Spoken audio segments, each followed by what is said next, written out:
today's JDAs. For those of you who don't know me, my name is Lindsay Sauer. Some previous action for my scene. It takes place in the apartment of Norman Cornell, who is played by the fantastic Dan Pittman, and his roommate Andy, who is played by the awesome Henry Gibson. Yeah! Their apartment doubles as their home office for their magazine Fallout that they publish together. And recently they met their new neighbor, Sophie, who was played by the magnificent Nikki Heffernan. Hello! And Norman has fallen completely head over heels, irrevocably, obsessively in love with her. And has taken to showing his affection and trying to win her over by doing small, what he thinks are favors for her, such as leaving her love notes painted on the stairs and painting her balcony when she's not home. So, yeah, that's bad. Yeah, so, all right. Anyway, I think that is all you need to know. And I would like to thank my actors, who are fantastic and awesome, and my wonderful stage manager, Rita Crowley. And without further ado, please enjoy Neil Simon's The Star-Spangled Girl.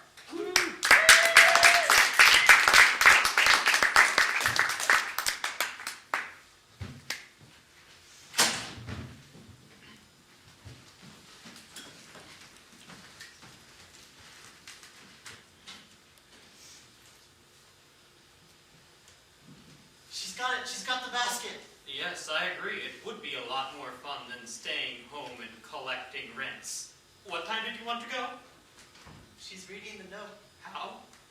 She's moving her gorgeous lips and reading the note. You mean I hold on to you and the surfboard at the same time?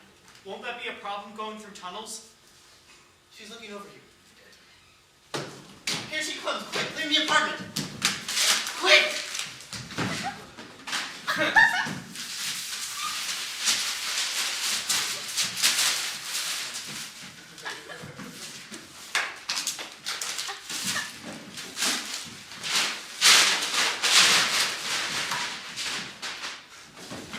I'm shaking, Andy. Look at this hand. I'm shaking.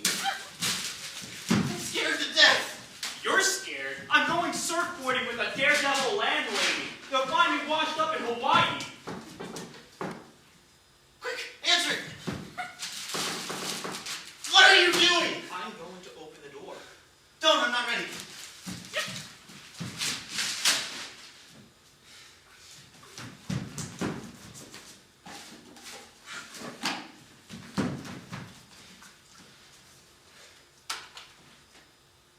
Okay, open. Excuse me. Mr. Cornell, I have tried to be mean. I have tried to be friendly, and I have tried to be cordial. I don't know what it is you're trying to be. That first night I was appreciative that you carried my trunk up the stairs, and the fact that it slipped and fell 5 flights and smashed to pieces wasn't your fault. I didn't even mind that personal message you had painted on the stairs. I thought it was crazy, but sort of sweet. However, now things have just gone too far. I can't accept gifts from a man I hardly know, especially canned goods. Mr. Cornell, I read that little note that you wrote, and I can guess the gist of it even though I don't speak Italian.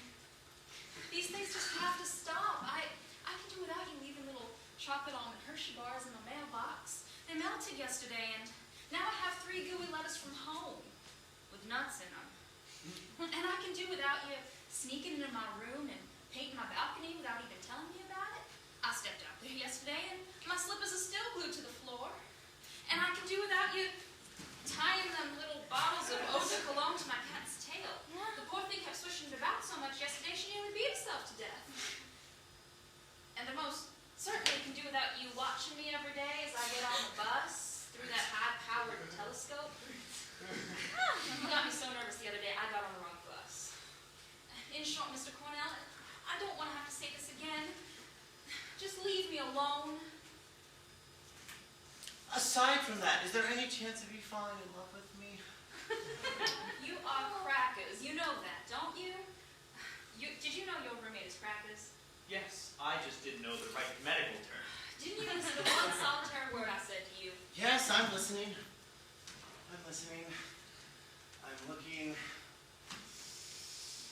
smelling. I don't want to be smelled. Oh, tell him to stop smelling me. Norman, stop smelling her. I'm going to tell this to you one more time, and for the last time. I am engaged to be married to First Lieutenant Bert Fenneman of the United States Marine Corps. And in 6 weeks, I'm going to be Mrs. First Lieutenant Bert Fenneman of the United States Marine Corps. And I intend to remain happily married to him for the rest of my natural life. Do you understand that? Please keep it down. I'm trying to listen to your hair grow. What is wrong with him?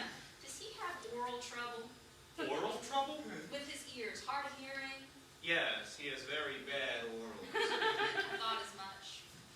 I could have you arrested. Do you know that? For loitering, breaking and entering, tampering with my mailbox, pestering, peeping, Tomming?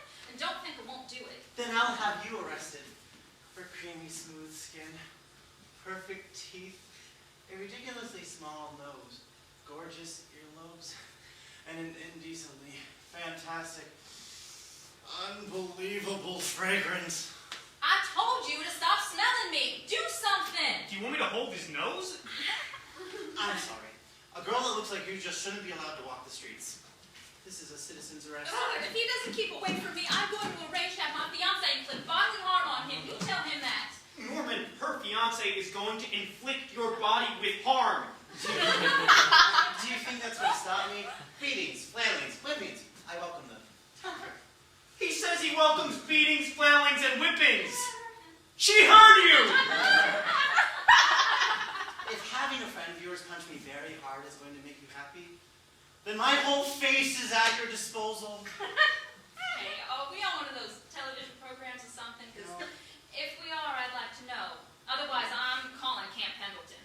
Well, don't look at me. I'm just an innocent bystander. So am I. 2 years ago in Japan, I represented my country in the Olympic swimming competition. In order to be a member of the official United States Olympic swimming team, you must be in 100% perfect physical condition. Well, that's me. I was 100% physically perfect until I moved next door. Ever since I found that trail of heart-shaped peanut brittle leading from my door to his door, I've been a nervous wreck. Not only is it difficult for me to keep up with my swimming, but I'm afraid to take a bath. I found that when I brush my hair falls out, and the ones that have fallen out have not yet been replaced by new ones. I am 23 years old, and that man has got me started on the road to total baldness. I intend to get married while I still have a full head of hair left. I'm now going to go have a dinner of good, basic American food, clean my apartment, and get 10 hours sleep. If I find him sitting in that big tree outside my window, strumming that guitar and singing those Spanish love songs, I am going to call the United States Marines. I'm getting to her, Andy. I tell you, I'm getting to her. The only thing you're going to get is bayonet practice. She's engaged, Norman. Just forget about her. Forget about her. Did you see what was just in this room? Did you see? I saw. It was a girl. A girl. You call that a girl? That's one of God's creations made during his best period. Never call her a girl in front of me again. Whatever it is, if it goes bald, you're in trouble with the armed forces! I can handle Uncle Sam. Where do you think you're going with that? You think I'm going to make her clean her apartment after she's been working all day? All right, that's it. I've had just about enough of King Kong and Fay Rays I can handle. You take 2 more steps away from that typewriter, and you're going to be spending the rest of the week picking guitar bits out of your hair.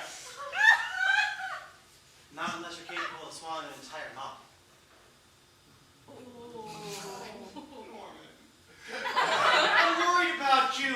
I've seen you panting over a girl before, but this is the first time I've seen steam coming out of your ears. Norman, I'm really worried about you. Don't you think I am too? I'm definitely worried about me. I spent all of last night rereading Krafft Ebing. In 1926, there's a very similar case to mine in Gutenberg, Germany. It involves a nun and an awkward salesman. But I can't help myself, Andy. I'm crazy about her, and I will do anything, including mopping her kitchen floor, spend every night for the rest of my life with her. In 6 weeks, she's marrying the Marine. What she does during the day is her business. Do you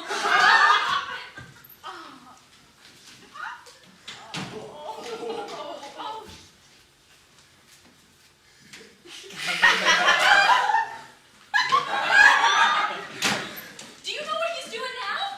He's mopping your kitchen He floor. is mopping my kitchen floor! And you don't want your kitchen floor mopped. I don't want my kitchen floor mopped because I waxed it last night and he's mopping up all the wax. I can hear you. I have perfect orals. Don't you understand? That man has illegally entered my apartment and criminally mopped my floor. Aren't you going to do anything except stand there? If you'll calm down, maybe we can discuss this. Of course. I just have to make one call. May I use your phone? Certainly. Thank you. I don't have one of my own. Hello. San Francisco Police. You wouldn't. Wouldn't I? Oh. Yes, I've actually had a domestic man who's run amok in my kitchen. Will you give me 2 minutes? In 2 minutes, he will have had the wallpaper steamed off my walls and sent off to be dry cleaned. Yes, run amok.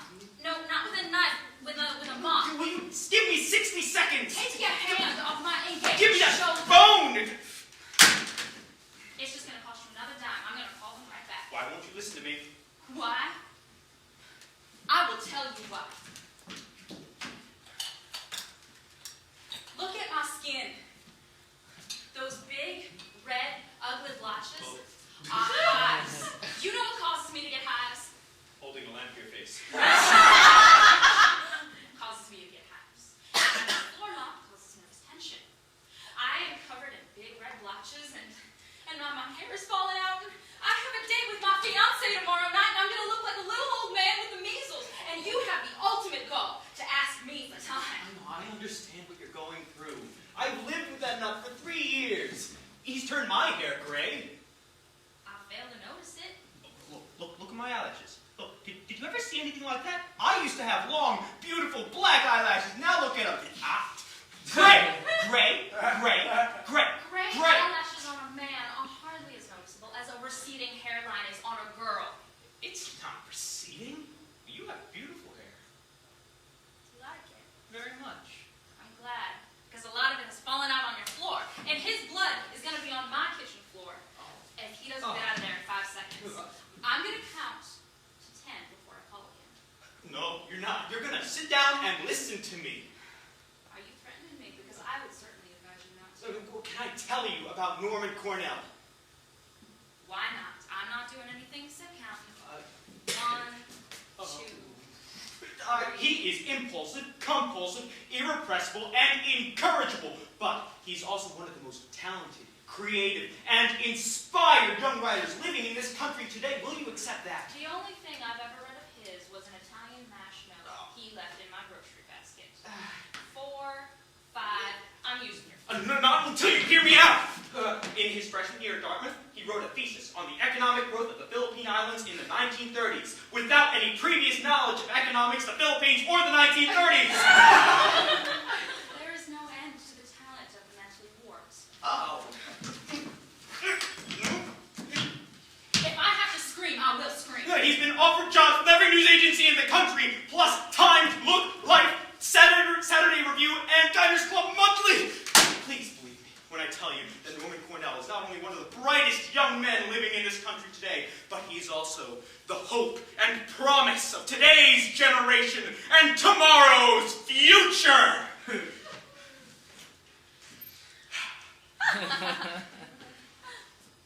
I knocked your can into the toilet.